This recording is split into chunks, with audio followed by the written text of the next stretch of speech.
Good afternoon, Tuscaloosa. Good afternoon, Tuscaloosa. Internet world, West Alabama, right here in downtown Northport. You're listening to the Joe Gaither Show right here on Bama Central and BamaCentral.com. You're watching us on Spotify, on Apple Podcasts, and on Amazon. Maybe listening to us on those platforms. You're watching us on YouTube, on Facebook, on Twitter, listening on Spotify, Apple Podcasts, and on Amazon. We're gonna have a fun show today. It's a huge week right here around Bama Central and BamaCentral.com. Oh my goodness, what a weekend it was! Before we get into the week, we'll start with the weekend that was, and before we go back to Alabama's 42-28 victory over the LSU Tigers, I want to encourage you to subscribe to other Bama Central Broadcasting Network podcasts. We've got our friends Blue Collar Unplugged, Matthew Gibson, Blake Byler, and Jacob Pickle, bringing you all things Alabama basketball related. And yeah, so we want to get basketball season started right by subscribing to Blue Collar Unplugged. All right, you guys know what we're here for on a Monday. We're talking Alabama LSU Victory Monday. Hope everybody's got their enjoyed their Sunday, their 24-hour rule. We will break down the game and we will set up this weekend's game with Kentucky. We'll talk about the two basketball events that are happening tonight over at Coleman Coliseum.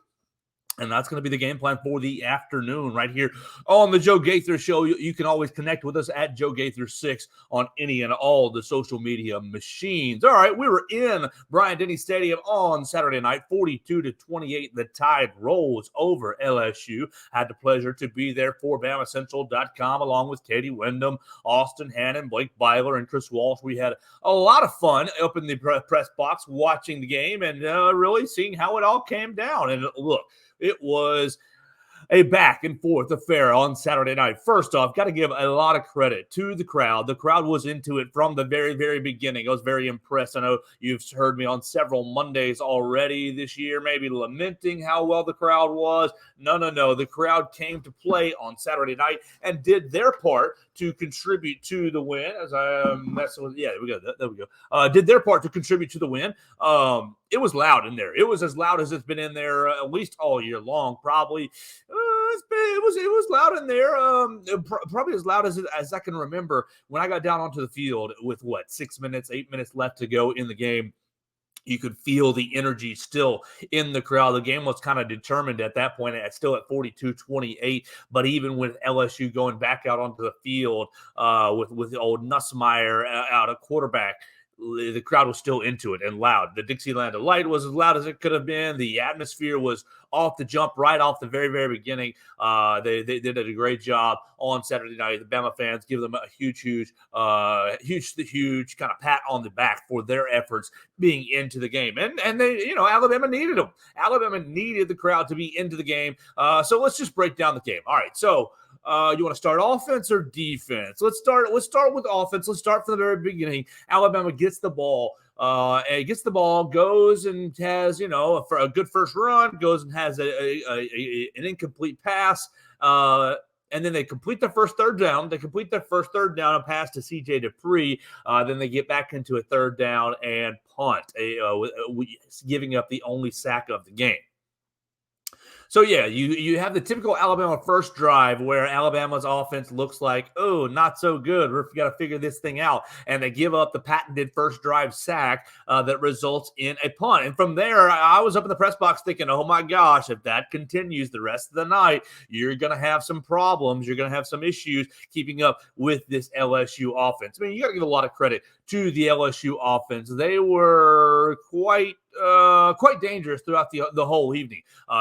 You're thankful from the Alabama perspective to get a stop on fourth down on drive number 2. Malachi Moore gets his hand in there on a 4th and 1. What a perfect play for Malachi Moore. You ended up getting a field goal miss on LSU's third drive. Then LSU goes 3 drives in a row scoring touchdowns. And then from that point, really Alabama's defense settled in. So from the offensive perspective, going back to the very first drive, you go 6 plays and you get your 10 yards.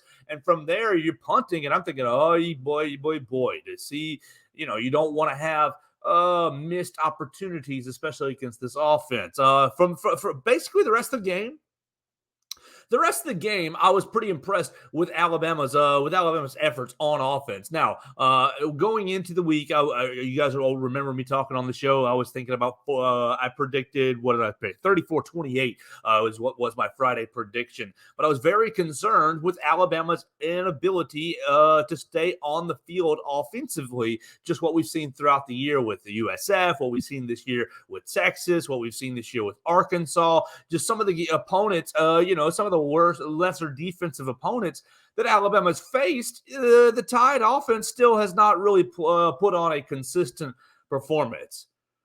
Well, they did on Saturday night. 42 points, ended up with touchdown drives on what? 6 touchdowns. That's 7 touchdown drives. 1, 2, 3, 4, 5, 6. Yeah, 6.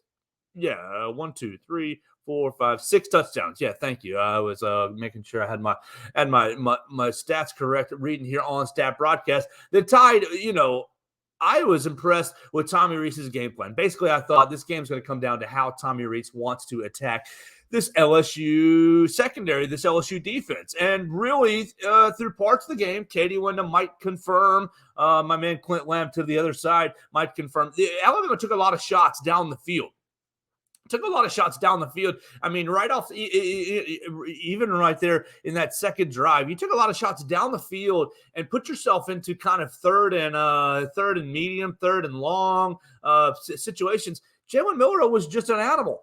Jalen Milroe was just incredible. So, okay, for second play of the game, Jalen Milroe throws deep left to Jermaine Burton and misses him. And I'm thinking to myself, Tommy Rees, why are you dialing up some of these deep shots? Why are you dialing up all this action going down the field? Well, even though I didn't agree with that throughout the whole game, it turned out that really the deep shots down the field really made the secondary respect the Alabama receivers and opened up a lot of underneath places for Jalen Milroe to scramble and run. Yeah, you have the incompletion on the first drive, and Jalen Milroe ends up going 15 of 23 on the day for 219 yards, and people are like, okay, that's pretty good. But what was more special was he ran the football like an absolute stud. He was 20 rushes, 155 yards, 4 touchdowns, became the first Alabama quarterback to rush for 4 touchdowns in a game. And Tommy Rees really dialed up to set the running game up very, very well. Yeah, you have the deep shot misses that sometimes ended up putting the offense behind. Obviously, LSU responded to Alabama's first drive, punt with a first drive touchdown. And I thought, okay, well, the pressure is on Alabama right here to respond to the first touchdown. Don't get down into a 2-score hole. Don't punt it away and get into a 2-score hole. And the Tide never did, which was impressive throughout the evening. Alabama responds with a shotgun pass, a short pass that Kendrick Law turned and ran, and then Jam Miller rushed for 4 yards. Jalen Milroe rushed for 11. Then he hit Kobe Prentice for a 22-yarder, and boom, 23-yard rush, and Alabama is right back in the game, 7-7. He ended up getting the stop, and they ended up taking a 21-14 lead. And goodness gracious, probably the worst drive for the Alabama defense was the last drive of the first half. Golly, how infuriating was the last drive of the first half from an Alabama defensive perspective. You ended up with you ended up forcing Jaden Daniels into a 3rd and long that he busted for 40 yards. Dallas Turner had it in the grass. Dallas Turner, such a pivotal, important. Dallas Turner made so many game-changing plays and was involved in so many game-changing plays. If Dallas Turner takes down Jaden Daniels on that 3rd and 9 on the last drive of the first half, backed up to LSU's punting, and Alabama's probably taking a knee at 21-14 going into the locker room settled and happy. But no, he escaped Dallas Turner's grasp and ultimately busted a 40-yard scramble. He hit another big old scramble that ended up with a penalty, blindside block on Aaron Anderson. And on 1st and 1 with 14 seconds left, he finds Kyron Lacey right over the middle, and our guy Christian Story comes over to try to make the tackle / defend the pass, and Kyron Lacey brushes him right off and walks into the end zone. The worst drive this Alabama defense has given up the entire year. Oh my gosh. I got up from my halftime position in the press box and I got, my hot dogs. Thanks so much to Bryant Denny staff. They did a great job, as they always do, putting out food and keeping the coffee full and keeping all the snacks on the deck. I appreciate them so much. But I got up disgusted. I got up so frustrated. So I thought to myself, if you're Nick Saban right now, what are you saying? If you're Nick Saban, you're probably peeling paint off the walls. And Terry and Arnold kind of commented that as much, that Kevin Steele at halftime, he said, if I repeat what Kevin Steele said at halftime, they're never going to let me do media again.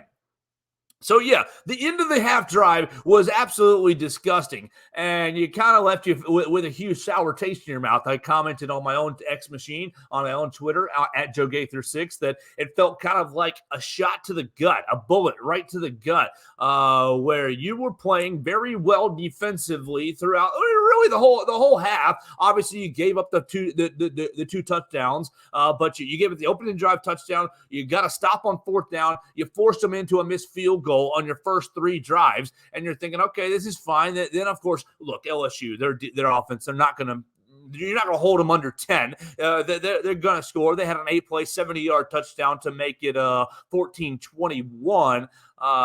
And so, just so infuriating. Or 14-14, excuse me. So infuriating. Alabama's offense responded again to go up 21-14, but they left them a minute left on the clock, and I'm thinking, okay, that's a little bit of a problem. And okay, you get them down there at 3rd and 9 with short time left in the half, and Jaden Daniels busted for 40 yards. Just heartbreaking. Look, it kind of goes back into the drive earlier. You missed with Jalen Key, ended up leaving the game from his safety position. Coach Saban calling it a leg injury, a quad injury.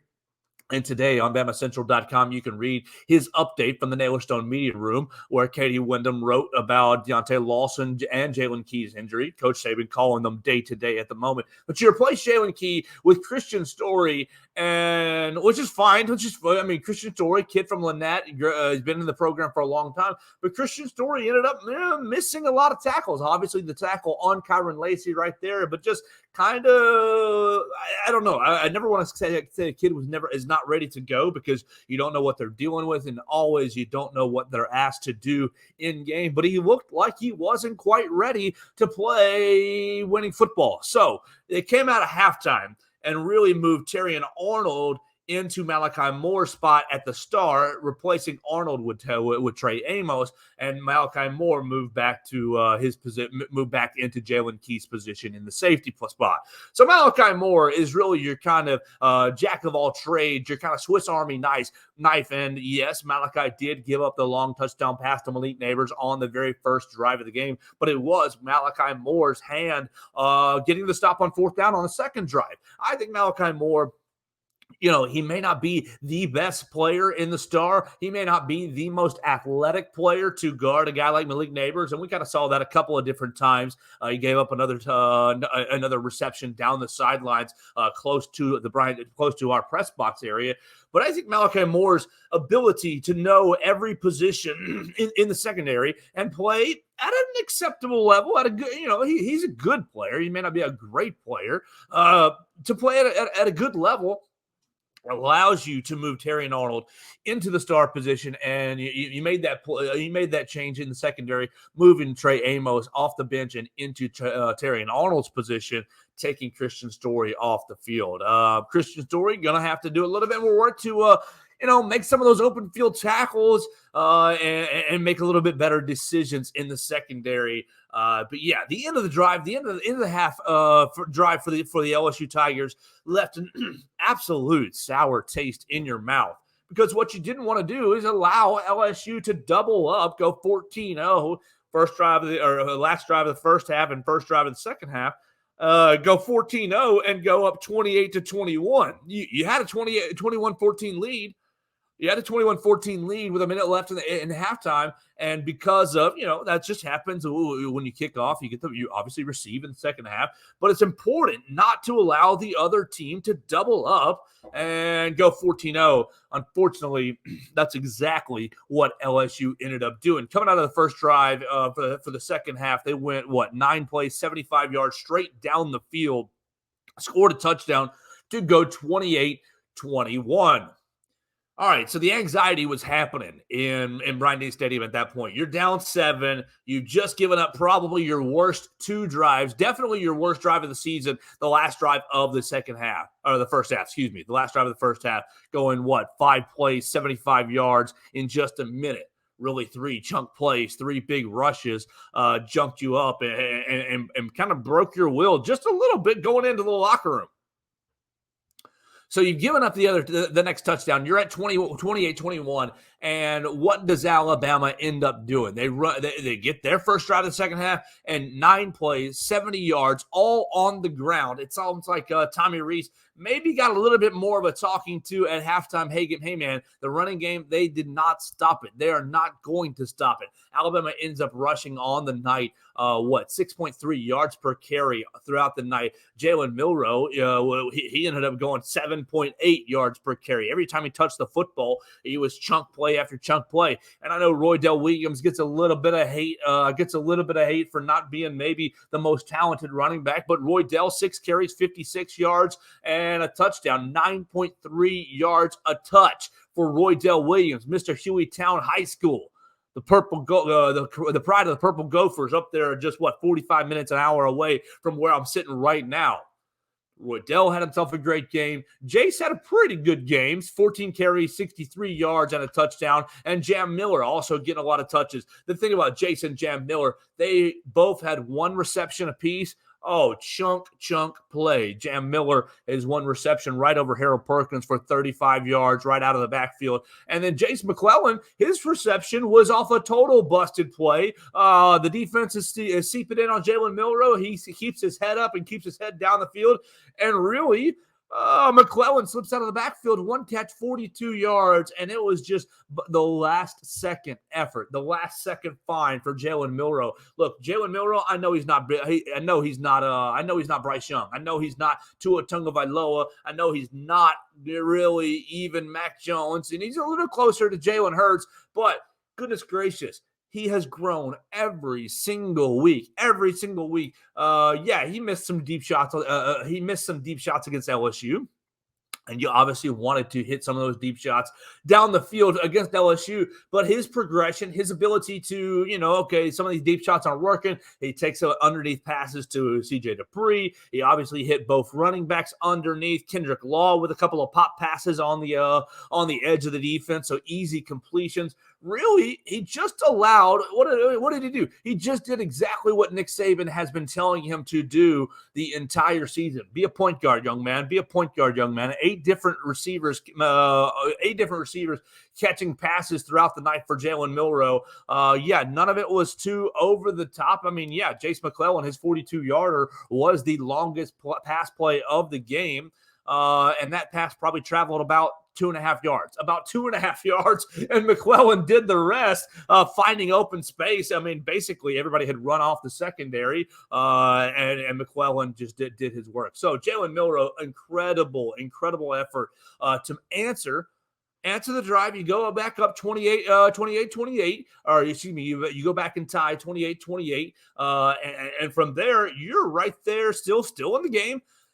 Huge play in the game. It came in the third quarter. Let me pull it up on my play sheet. Third quarter, 3 minute, second drive, right there. Yeah. So Jaden Daniels rushes for 8 yards, and then they get a first down with a second. So second set of plays in the second drive of the game. Jaden Daniels pass, he throws it short to Mason Taylor, tied in underneath, it was on a slider play that Caleb Downs and Malachi Moore came up and made a play, only giving up 3 yards.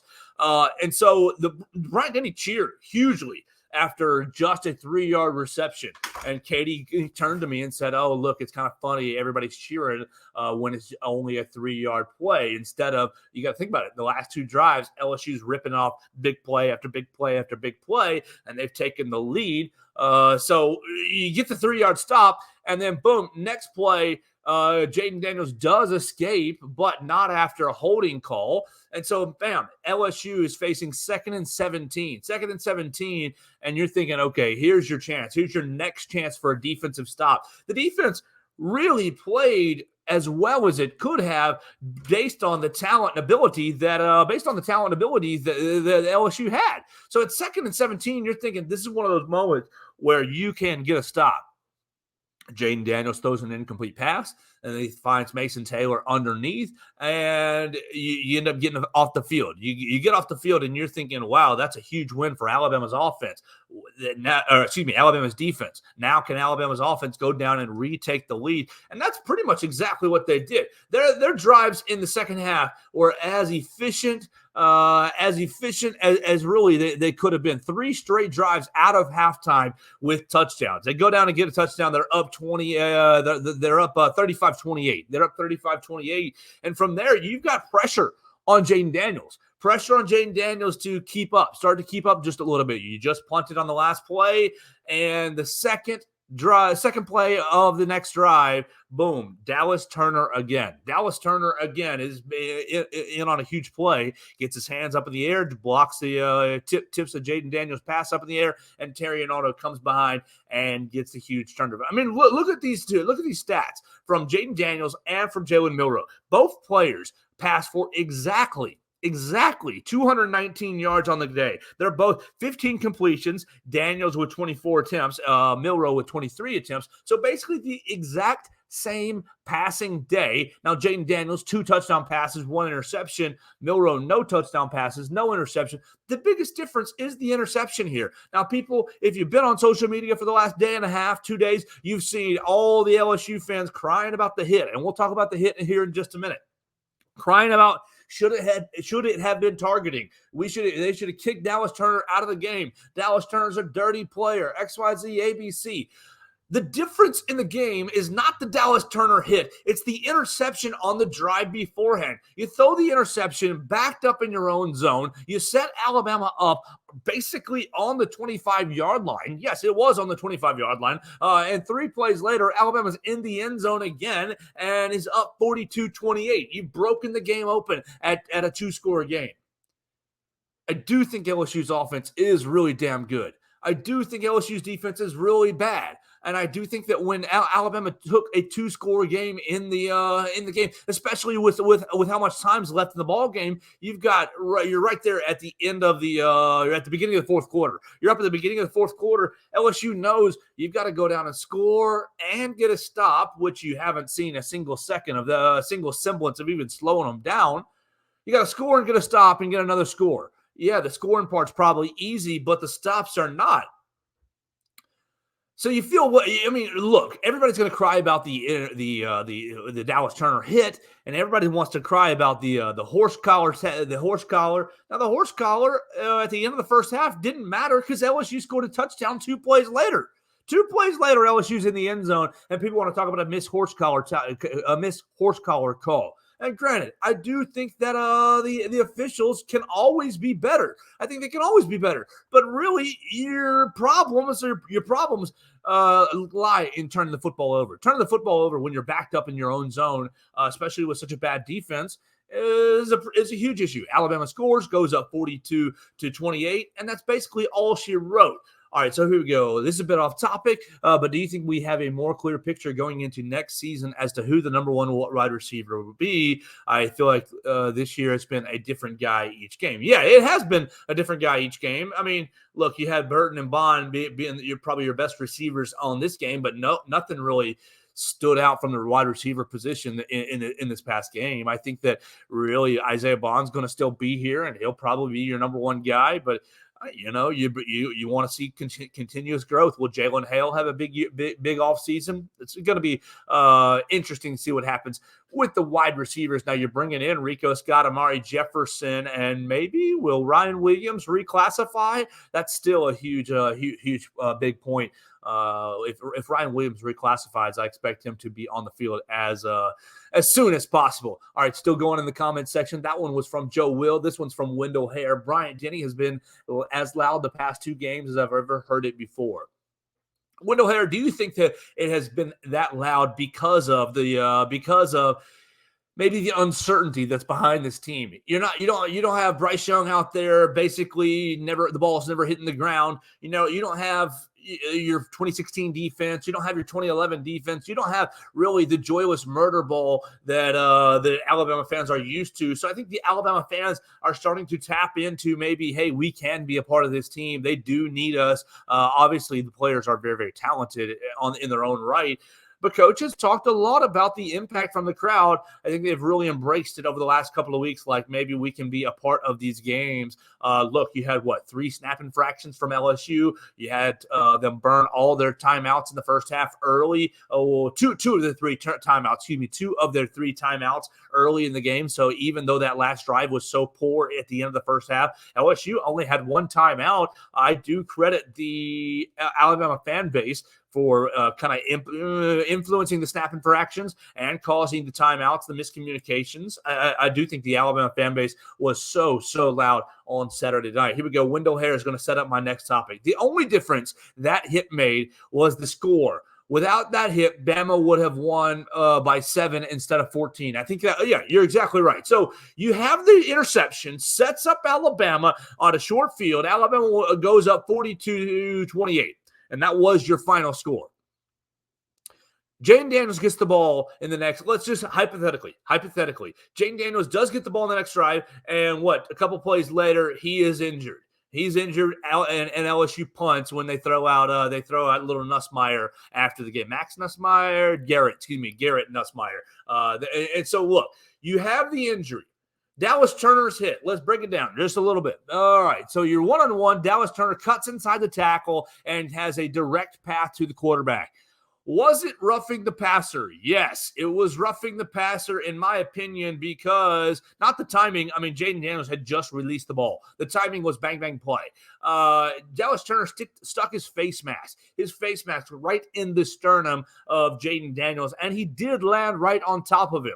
Coach Saban acknowledged it as much. Anytime there's contact to the head, then for a quarterback, that should be roughing the passer. They kind of changed and amended that rule this year. And so we've seen a couple of soft calls. That was, by definition, roughing the passer. You got contact to the quarterback's head. When you stick your face in the sternum of another man, the top of your head is very likely to hit his chin, his mouth, that area, and that's exactly what happened on that hit. Now, he did land right on Jayden Daniels, and that's not a part of the rule in college football. It is definitely an aspect of the rule in the NFL, and I think a lot of people were getting that confused. Oh, you landed right on him, you drove him into the ground.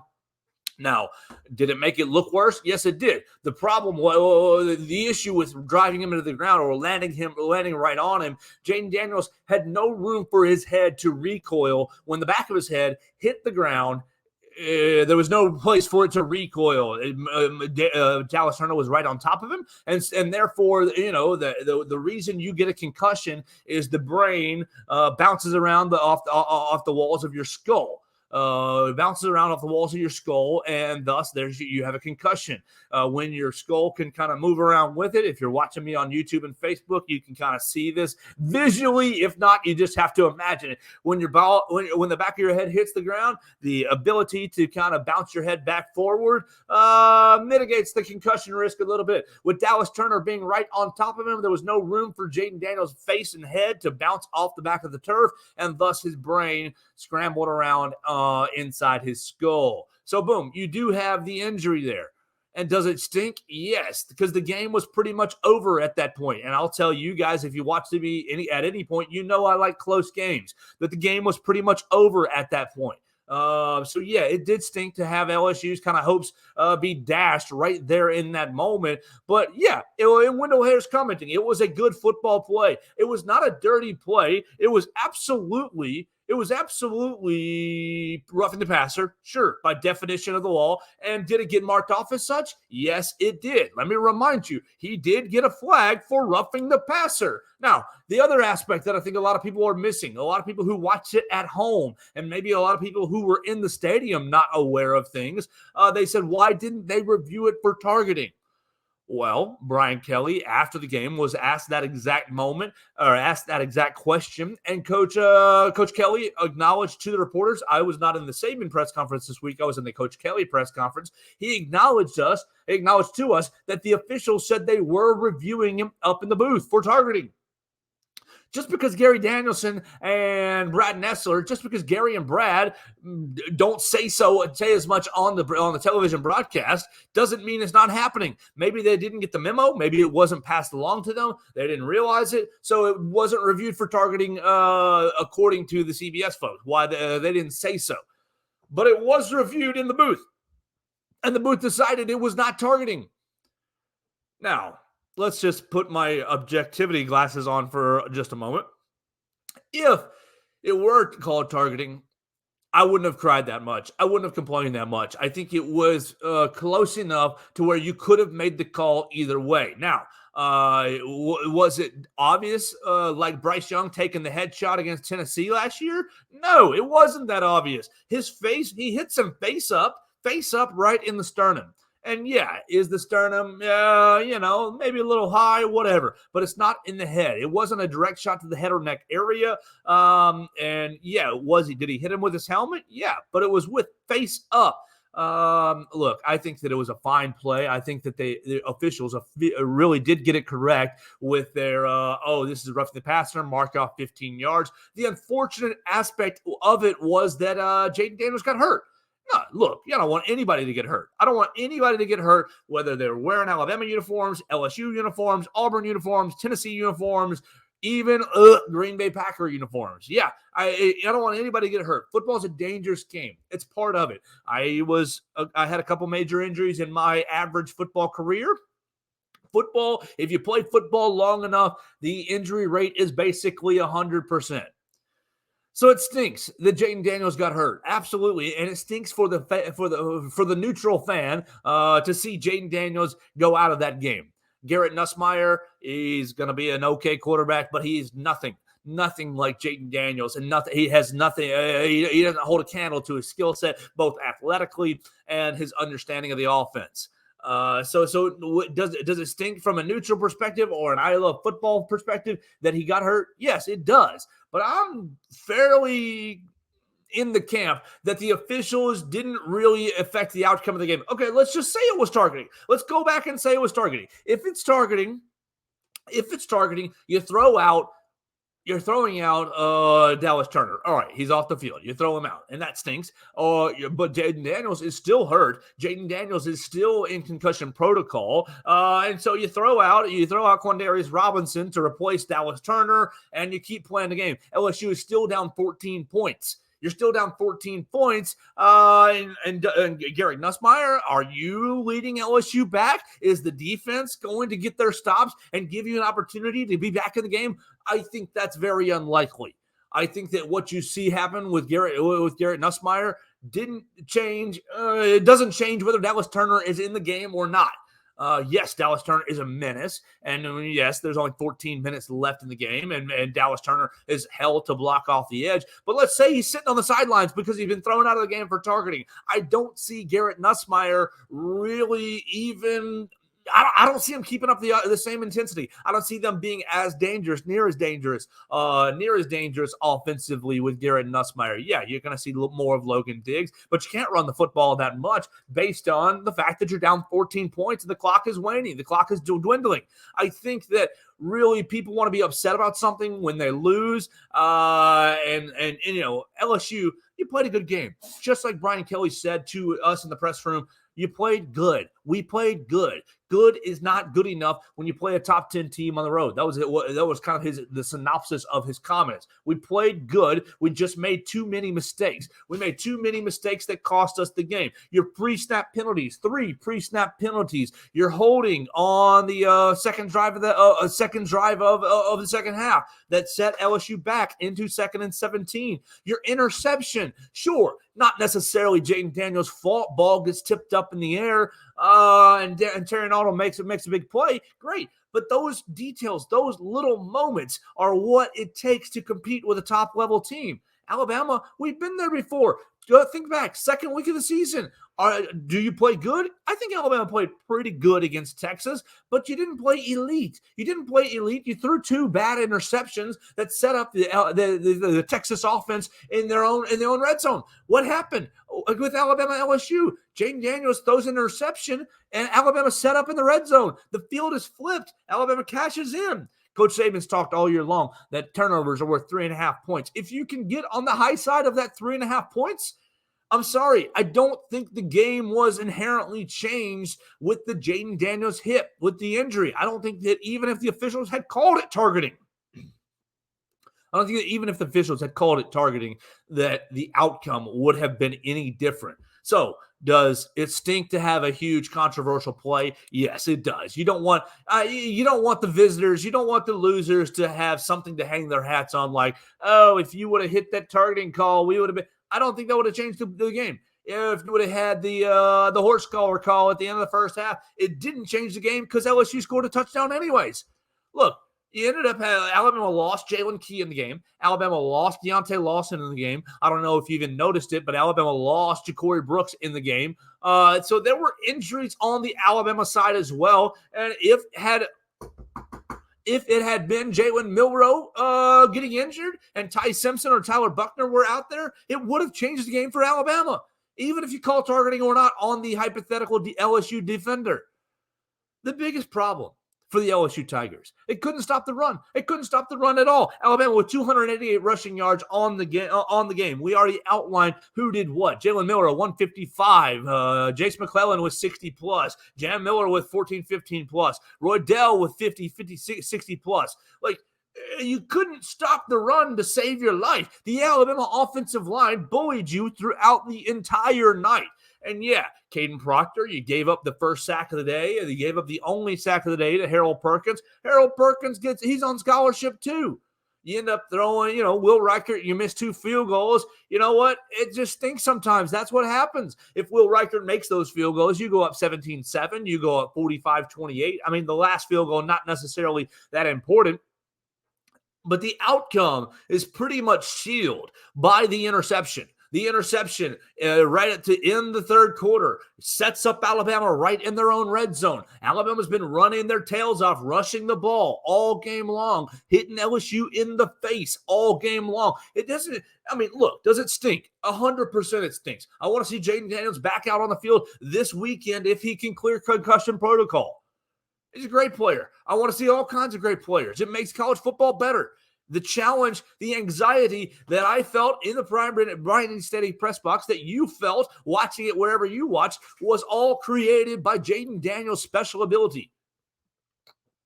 I really think that the interception mattered a whole lot more than the Dallas Turner hit. And really, even if the officials had called it targeting and taken Dallas Turner out of the game, I don't think that it would have changed the outcome at all, because I really think that the drive earlier, going up 2 scores, was much more important. Now, do you want to call Dallas Turner dirty?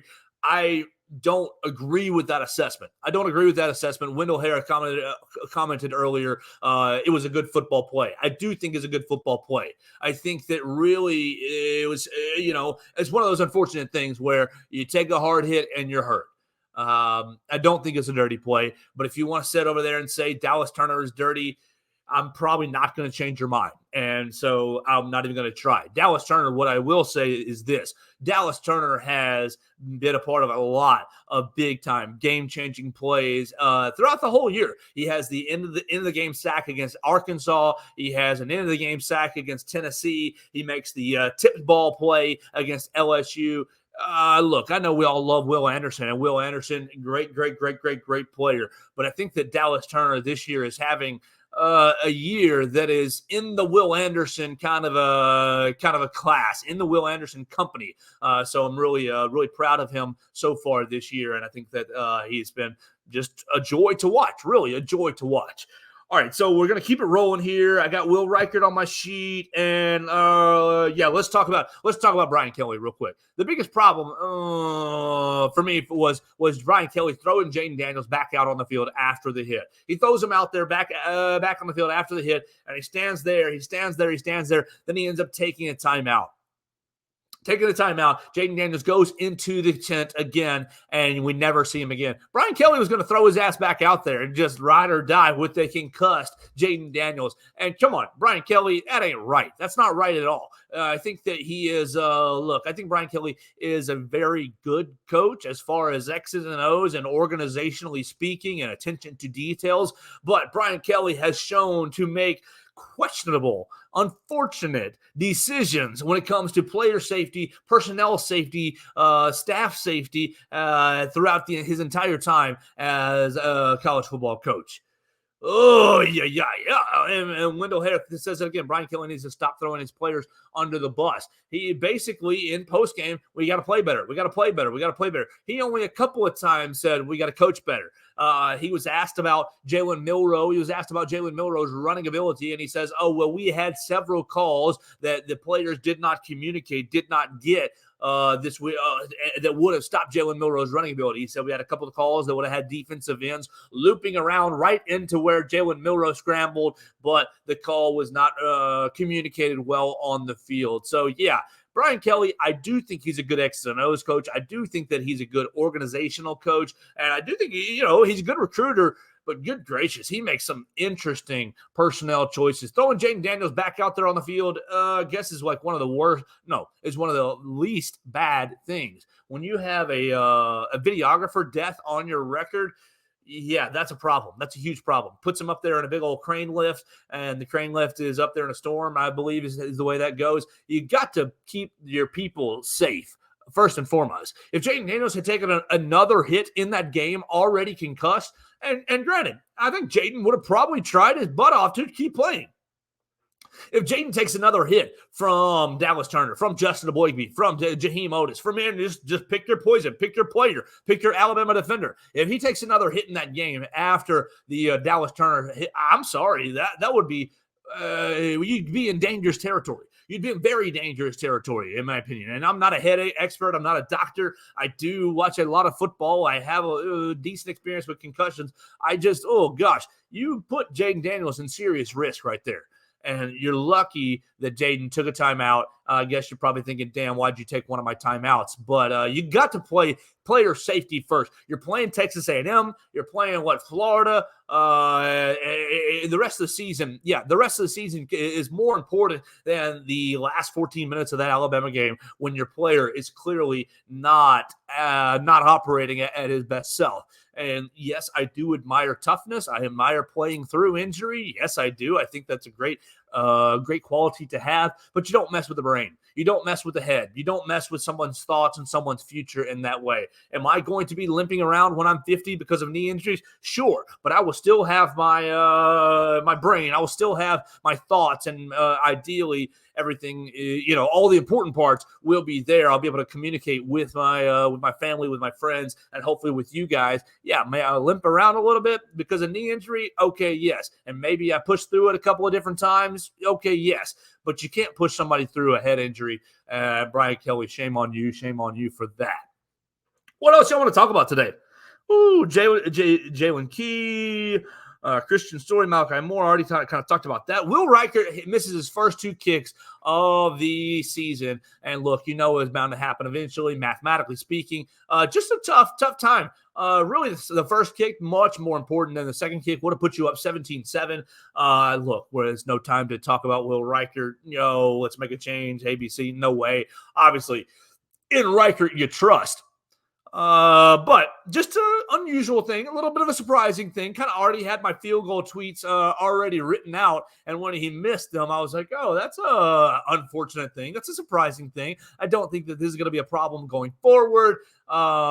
It's just the first week of November. It's just November. The weather changes. The atmosphere changes a little bit. Kicking changes just a little bit. He made all his extra points. I think that Will Riker is going to be A-okay and just fine. There's not going to be anybody any tougher on themselves than Will Riker this past weekend, missing those kicks. He's going to figure out why. He's going to figure out why.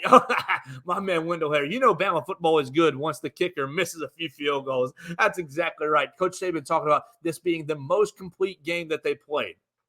And I know a lot of people didn't feel like it was a shootout, but for a long time, it was back and forth. It was a shootout. Yes, the last quarter was kind of all Alabama. That fourth quarter, Alabama Anaconda had them choked out fully. And, it was a lot of fun to be down there. Coach Saban was very happy with the win. And look, Alabama, as we kind of put a wrap on it, Alabama has got to put it behind them quickly. Yeah, Kentucky is not that good of a football team. They're in my middle tier of the BamaCentral SEC power rankings, but Kentucky is good enough to challenge you, especially at home. Kentucky is good enough to put some fear into you if you're not playing up to snuff, if you're not playing to the best of your abilities. 11 a.m. game this weekend over in Lexington. Alabama's going to have to put it behind them fairly quickly. Look, I know that the last 3 games that are on the Alabama schedule at Kentucky, UTC at home, and at Auburn don't necessarily look very scary from an analyst perspective, but I think at Kentucky is not going to be the easiest. I do think Alabama's going to win pretty comfortably, but if Alabama walks in, sleepwalks, 11 a.m. kickoff, if Alabama has a lot of penalties, you go back to the very beginning, to earlier in the conversation. If you have turnovers, if you're not awake, if you're not ready to play, I mean, Alabama did not really play that well against Arkansas at 11 a.m. here at home. Yes, you had homecoming festivities that might have distracted things a little bit more as well, but Alabama did not play very well against Arkansas. You took a 3-point win. You sleptwalked through that game. You can't really sleepwalk against Big Blue Nation. You want to go ahead and wrap up the SEC West. You wrap up the SEC West with one more SEC win. You want to go ahead and get it on Saturday because, as Malachi Moore said on Monday, or on today, over in the Naylor Stone Media Room, that he said we have no more mulligans. We're basically playing an elimination game every single week after losing to Texas. Hopefully the guys take that to heart. Go out and handle their business against Kentucky, because if they're focused and if they're playing well, it will not be that close of a game. It won't be. And so, look, and UTC won't be a close game, even if you're playing K. Caruth at quarterback. If you want to go ahead and give Dylan Lonergan the start, whoever, it's going to be a pretty much of a cakewalk beating down the Mocs. But last week of the year at Auburn is not going to be easy. It's not going to be easy at all. Look, Auburn won 2 in a row. You can make fun of their struggle win against Vanderbilt if you want to. You can make fun of them beating Mississippi State if you want to. But 2 wins in a row gives any team confidence. And I do think that the Iron Bowl down there on the Plains, look, it'll be their Super Bowl. They'll be fighting. They'll probably be fighting for bowl eligibility. It's going to be their Super Bowl, and they're going to be wanting to ruin an Alabama season. So the last 3 weeks for Alabama football are not going to be easy, even if, UTC will be, but the schedule is still going to be one that Alabama needs to take seriously. All right, let's get out of here for the day and set up the evening. I'm going over to Coleman Coliseum. Alabama women. The women's basketball is tipping off against Alabama State at 4:30. And then Alabama men is playing Morehead State, I believe, at 7. So it's going to be a lot of fun. I'm going to be over there for BamaCentral and BamaCentral.com. You can follow me on the Twitter machine at Joe Gaither 6, on Instagram, Facebook, Snapchat, YouTube, TikTok, all that stuff at Joe Gaither 6. Send me your comments, your questions, queries, and complaints right there. Tomorrow, we're going to be hearing from Brian Pasnick. We'll hear from Brian Pasnick to talk about Alabama basketball, their season opening game tonight with Morehead State, how they looked, and hopefully it comes out to a pretty comfortable win. I think Ken Palm has Alabama as a 17, 18-point favorite right now for the game tonight. But it's going to be a lot of fun. Alabama basketball starts tonight. We'll hear from Brian Pasnick tomorrow on the program. We'll hear from LaRon McClain on the program as well. Look, if you read my Julian Sayin piece on Saturday and you want to hear more, you can subscribe to the program right here at Spotify, Apple Podcast, Amazon. That conversation is on all those